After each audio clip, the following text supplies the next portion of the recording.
ना जाओ छोड़कर के दिल अभी भरा नहीं। अपनी कातिल अदाओं से सबको सम्मोहित करने वाले इस सदाबहार जवान हीरो के हम सब से जुदा हुए वर्षों बीत चुके हैं, लेकिन उनका जादू समय के साथ बढ़ता ही जा रहा है।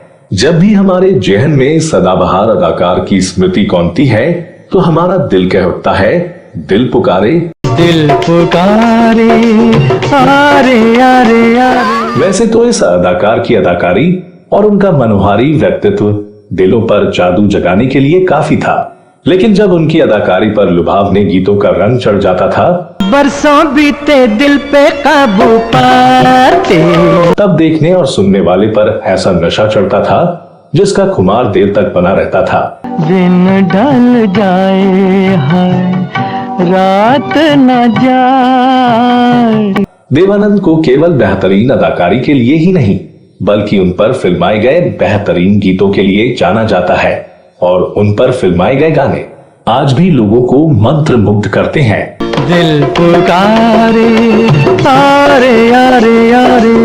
देवानंद के लिए वैसे तो किशोर कुमार, मोहम्मद रफी, महेंद्र कपूर से लेकर मुकेश और मन्ना डे जैसे लगभग सभी गायकों ने आवाज दी, लेकिन उन पर फिल्माए गए जिन गानों ने लोगों को आकर्षित किया उनको मुख्य तौर पर किशोर कुमार और मोहम्मद रफी ने ही आवाज दी।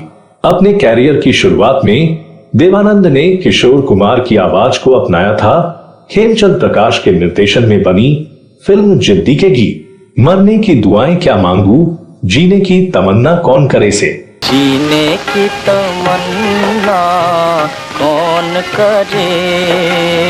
ये किशोर कुमार का गाया पहला फिल्मी गाना भी था, और जाहिर है कि इस गाने के साथ देवानंद और किशोर कुमार के बीच निकटता स्थापित हो गई जो आजीवन बनी रही।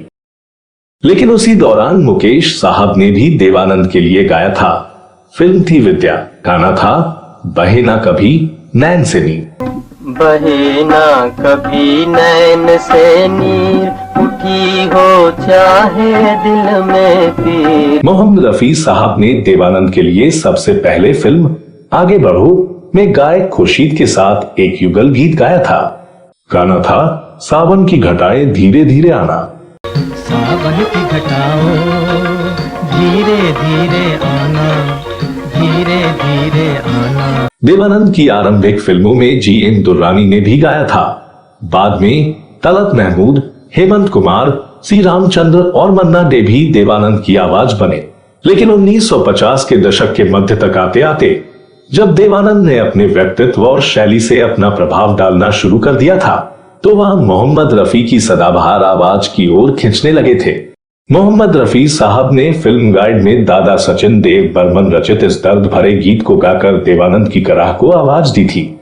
प्यार में जिनके सब जग छोड़ा। वहीं रफी साहब ने ही फिल्म प्यार किसी से होता है में इस लरजते गीत को गाकर सदाबहार अभिनेता के मस्ती भरे अंदाज को एक नया। रफी साहब ने फिल्म हम दोनों में क्रांतिकारी शायर साहिर लुधियानवी की कलम से निकले बेहदपूर्ण गीत को गाकर देवानंद की जिंदगी की फिलॉसफी को आवाज देकर ऐसी जिंदादिली बिखेरी कि यही गीत देवानंद के संपूर्ण व्यक्तित्व का प्रतिनिधि गीत बन गया।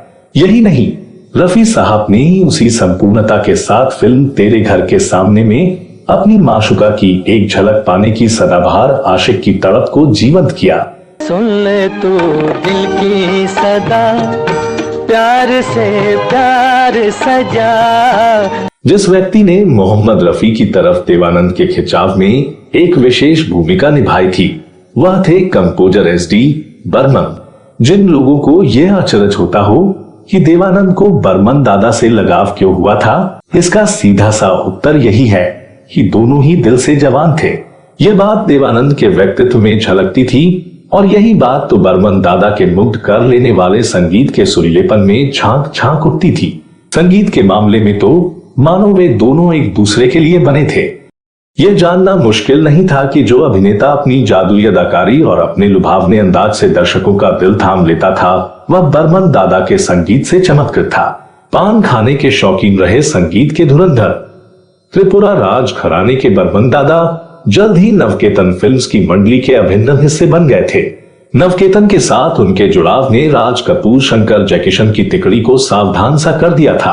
इन दोनों बैनरों के बीच प्रतिस्पर्धा और एक दूसरे से मिली चुनौती के कारण संगीत प्रेमियों को एक से बढ़कर एक गीत सुनने को मिले।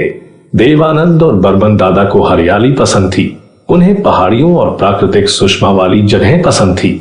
दोनों की धड़कनें युवा उत्साह से भरी हुई थीं और जब प्रकृति के मेल से ऐसी धड़कनें उछाल भरती हैं तो एक ऐसे संगीत का जन्म होता है जो कालजयी बन जाता है। महका महका आंचल हल्के हल्के।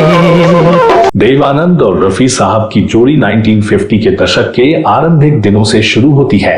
ये जोड़ी बहुत पुरानी है और ये जोड़ी उस वक्त की भी है जब इस लोक लुभावन अभिनेता का प्रेम प्रसंग सुरैया के साथ जोरदार ढंग से चल रहा था। उसी समय 1951 में उनकी फिल्म सनम आई थी।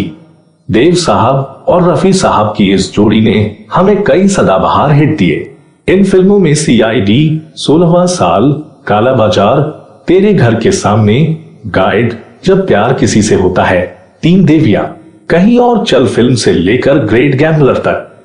देवानंद स्वीकार करते थे कि रफी साहब ने उनके लिए जैसी आवाज उन्हें प्लेबैक में दी वैसी आवाज कोई दूसरा नहीं दे सकता था। उनके करीबी रहे किशोर कुमार भी नहीं। हालांकि वह यह भी कहते थे कि किशोर कुमार की आवाज का उपयोग उन्होंने इसलिए किया क्योंकि किशोर कुमार की आवाज उन पर फबती थी। अगर आप उस रोमांटिक रेंज पर एक नजर डालें जो रफी साहब ने देवानंद साहब को दी है तो आप उस रेंज को जानकर हैरत में पड़ जाएंगे। रफी साहब ने देवानंद पर फिल्माए गए गीतों में जो रूहानी स्पर्श दिया वह केवल रफी साहब ही दे सकते थे। आपके लिए पेश है ऐसे गीतों की झलक।